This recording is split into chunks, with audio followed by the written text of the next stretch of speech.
Wouldn't it be so amazing if your first rental property cash flowed on day one? It's actually not too complicated to do. And in this video, I'm going to show you in just 5 simple key steps how you can do this with student housing. One of my students, Kali, was so nervous about getting started on her very first student housing investment, but within a week of her closing on that property, she had 6 tenants moved in and $4,250 per month in her bank account, as you can see right here. Now, how did she fill it so quickly? The key is that she bought nearby a college that had very high student housing demand, which leads me to key point number 1 is always buy nearby a top college. Targeting a top college naturally leads to a lot of student housing demand because people come from all over the country or even internationally to attend these top colleges.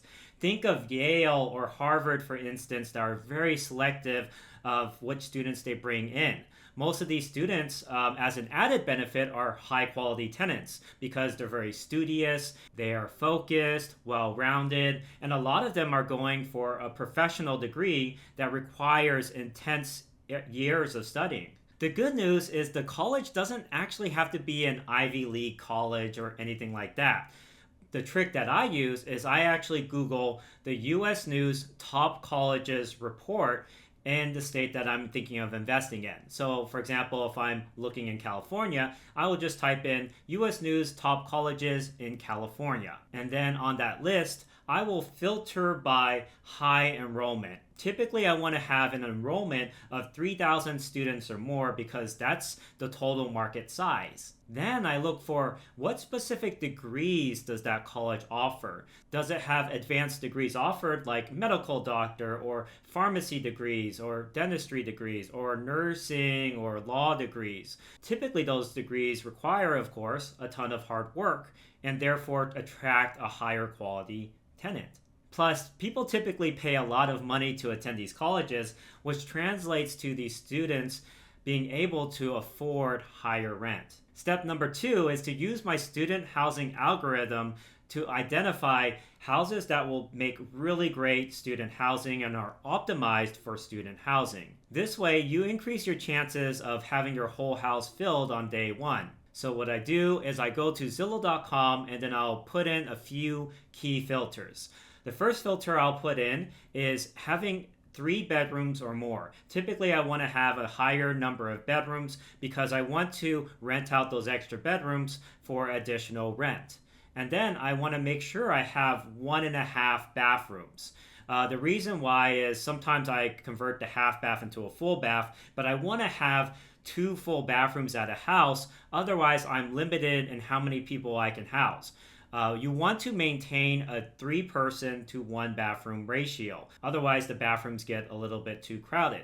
So for example, if you have 2 shared bathrooms at a house, that means you can have up to 6 college students staying at that house. The next filter I will put in is the square footage filter. Usually I want at least 1,500 square foot or more at the house so that I can add those additional bedrooms. Every single bedroom that I can put in usually adds an additional $600 or $700 per month in rent, depending on what city that you're in. In more expensive cities like San Jose, California, usually rents are higher at $1,200 per month per bedroom. And then finally, I have the HOA filter.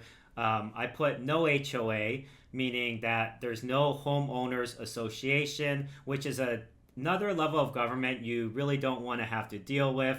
They can tell you things like how many cars you can have parked in your driveway, how tall your grass can be, etc. And so you really don't want to invest in a neighborhood that has HOA. And of course, I look for properties that are as close to the campus as possible, typically within a 1-mile driving distance. And then that's pretty much it for the algorithm. Of course, I'll look for other things like if the house has plenty of parking, is the neighborhood safe, but really focus on those key items that I just went through. And then you'll be all set for finding an optimal student rental. Now, step number 3 is to use what I call the Goldilocks zone strategy. What does that mean? Well, it means that the key here is you have to price your rental right. Just like in Goldilocks and the Three Bears, you have to price it just right. For example, if you price your bedrooms too high, then the rental is just going to sit vacant, and then you're going to have to pay your mortgage payment and utility payments out of pocket without having any renters to cover it. I'll go ahead and give you a quick analogy as well. So let's say you're traveling on the freeway at 100 miles per hour in a 65 miles per hour zone. Well, most likely you're going to get a speeding ticket because you're traveling 35 miles per hour over the speed limit. However, if you're only traveling, let's say 70 miles per hour in the 65 mile per hour zone and you're in the fast lane, you're probably going to be okay because you're most likely going to be going at the speed of traffic. The key is to know what is the actual speed limit. Very similar to the pricing, you have to know exactly what is the fair market rent for a bedroom in that area. And if you go very far above that, then your property is going to sit vacant. If you go a little bit above that, then you'll be just fine. Now, on the other hand, if your bedrooms are priced too low, then you might attract the wrong type of tenant, typically a tenant who can't afford to really pay that rent. So to figure out what is your Goldilocks zone for rent pricing, I recommend going to Facebook housing groups by the university. So let's say you're looking for housing nearby UC Berkeley. What you'll do is type into Facebook, UC Berkeley housing, UC Berkeley rooms and shares, and you'll find these groups where people are posting their rentals or people looking for sublets. And that will tell you the correct pricing that people are charging. You can also go to roomies.com or university affiliated off-campus websites to see what the general price is in that area. Now, step number 4 is to find what I call third door neighborhoods. So imagine you're at a nightclub, right? There are typically 3 ways to get into a nightclub. One is waiting in line, which most people do. The second way is to slip the bouncer some cash. I was actually taught how to do this in San Francisco, where you would hide a $20 bill underneath your driver's license. You will quickly flash the bouncer the $20 bill, and then you will turn your ID back over to quickly hide it. The bouncer will then take the $20 bill when you slip them your ID, and then you'll usually get in ahead of other people. Not saying that's the right thing to do, but that's popular culture, and that's door number 2. Or you can sign up to be a VIP. I guess that would also be considered door number 2, because usually as a VIP, you have to pay money to get that status. Now, the third way to get in is, let's say you know the bouncer or the club manager personally as a friend. Well, in that case, you get to walk right past the lines and skip that and go straight in through the door. So that's called the third door because you're an insider. Now, how does this apply to student housing? You want to be an insider for student housing, meaning you need to know what specific neighborhoods are students talking about for where to stay as the best places to live off campus. The best way to know this is by figuring out what students are talking about word of mouth. So for example, if you're a college student and you're trying to figure out where should I stay off campus, you typically will talk to one of the upperclassmen or one of your friends. So we really have to get into the college students' heads on what they're saying for where to stay.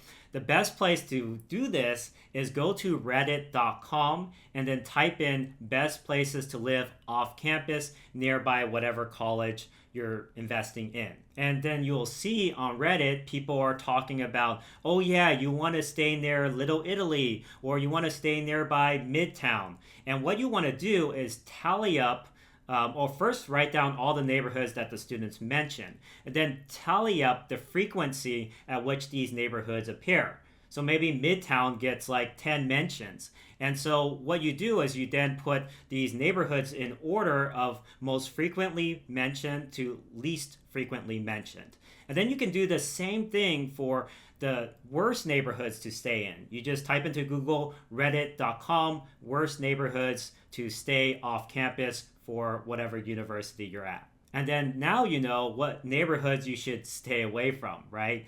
And then you can print out a Google map and circle all of the neighborhoods that are mentioned most frequently as the best neighborhoods to stay in, and then also highlight all the worst neighborhoods to stay away from. And so it's really easy to see from the map when you have a house pop up on Zillow if it's located in a safe zone or a highly popular student housing neighborhood versus a very unsafe zone that you have to stay away from. So knowing this information really makes you an insider in student housing and allows you to buy your property in a neighborhood that students automatically know is a great neighborhood and are attracted to staying in. Finally, we have step number 5, which is super simple. What you want to do is identify the top 3 houses using the student housing algorithm filters that I mentioned earlier. And you're going to want to walk through these 3 top properties that make sense for student housing. Then out of those 3, you just select the best property that you see and then put an offer on that property. And that's it. Those are the 5 basic steps. Now, of course, there's a lot more to investing in student housing, such as building your student housing brand, marketing for and finding high quality tenants and having a system for that. And then of course, managing those tenants and managing the house itself. And then you also have the legal aspects as well, lease writing specific for student housing rentals. But we just don't have enough time, unfortunately, on this video to cover everything. I hope this, though, was still very helpful in the 5 basic steps to get started on building your own student housing business. And if you enjoyed the video, don't forget to like, subscribe, and share it with your friends so that can reach more people who are really struggling with getting started in real estate investing. Thank you so much again for watching, and I'll see you on next week's video.